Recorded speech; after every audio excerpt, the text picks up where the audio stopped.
Hello and welcome to WP. Well, it's been another challenging year of COVID-19 with the ever-changing and fast-evolving situations that we needed to adapt to.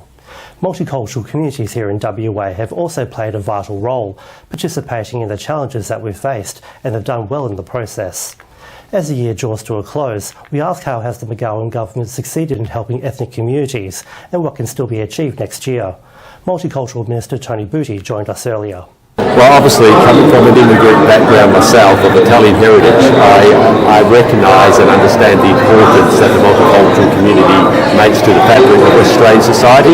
We're really lucky in this state that we are made up of such a diverse array of culturally and linguistically diverse groups. So, as the Minister for Multicultural Interests, I've made it really an important part of my task to get to as many groups as possible and to listen to their concerns and try and support them where I can. A bit about the successes and maybe the failures of your government in regards to the multicultural community this year? Well, I think this year's been a really important year because obviously we're still dealing with the COVID situation, and I think actually it's been a real success story of how the various multicultural groups have been able to ensure that their communities are following the health orders and health directions that are implemented by the Chief Health Officer and of course the McGowan government. So I think we've been working really, really closely together very well, and of course we also, the WA government gave a $2 million grant to the Indian government, also to the Indonesian government quite recently, because of course they've had major issues with COVID outbreaks. What words would you say, if you could say anything, to the multicultural community in Western Australia? My main thing is two things. Thank you very, very much for what you have done to try and keep our community safe through this very challenging time. And secondly, thank you for encouraging your communities to be vaccinated, and please keep encouraging those that have not been vaccinated yet. Please just tell me a little bit about your government's plans in regards to the multicultural community in 2022. Well, once again, we'll still be on that message of ensuring that various communities remain safe and that they also deal with issues that will result when we open the borders, and also obviously trying to ensure that all the government agencies follow the multicultural framework that has been implemented by this government. And now, here's AMA WA spokesperson Dr. Andrew Miller with his weekly COVID-19 update and commentary.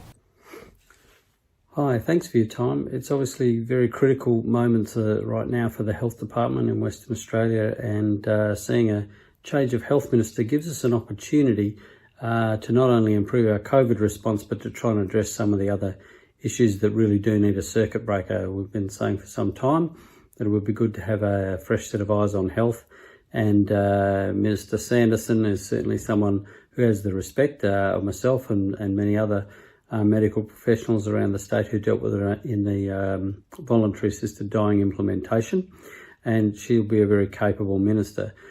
What do we need to do? Well, for now we need to keep Omicron out of this state. That's certainly true. Unfortunately, New South Wales is in for a terrible period over the next few weeks, and we can only hope that they will do the simple things like bring in masks and try and reduce big crowds, because they're simply not going to be able to cope with the amount of disease that they're going to see, given that having only 2 doses of the vaccine is not enough. We need to have 3 doses in, and we certainly need to get our primary school kids vaccinated as soon as possible. This thing is now spreading as fast or nearly as fast as measles through the air, and we don't need to panic, but we need to do the things that we know work.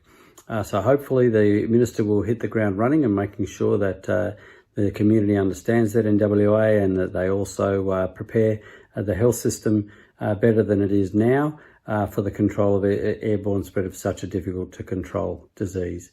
Vaccination alone doesn't do it. We do need the ventilation, the masks, and to keep it out, and to also, unfortunately, keep border control and lockdowns and quarantine and isolation, things as options on the table for if the disease starts to get out of control. This talk that you can give up on all that stuff leads to the kind of misery we're seeing in the Netherlands, where they're heading back into lockdown.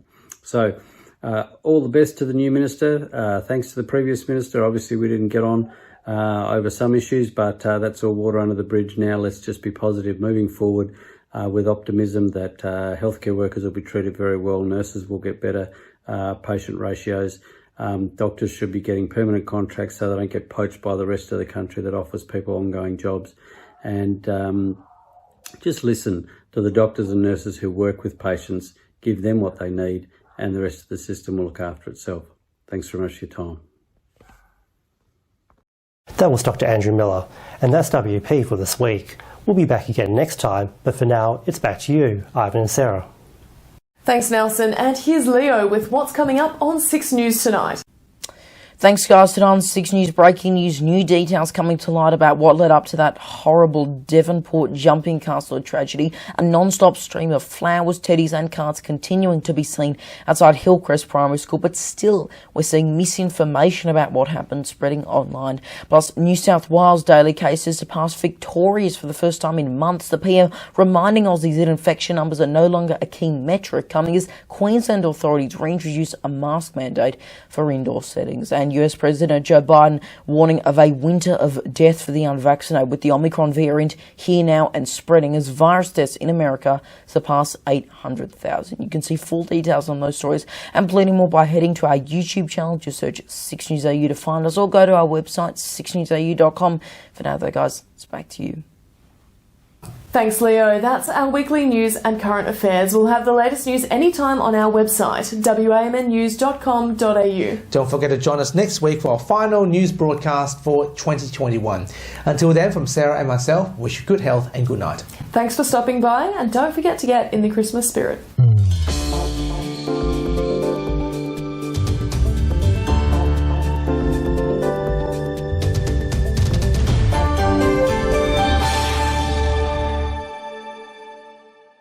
Every weekend. We begin with a story you will only see here. In news still unfolding, Ivan Loon, Sarah Smith, and the award-winning WAMN team bring you the exclusive stories and interviews that set the agenda. I watched live on WAM News. Plus, Dr. Andrew Miller's expert medical comment. We don't want to see large numbers of children admitted to hospital because it's going to put enormous pressure. Sunday evening news and WP. Every Sunday night after 6:30 on WAMN News, Perth's alternative voice.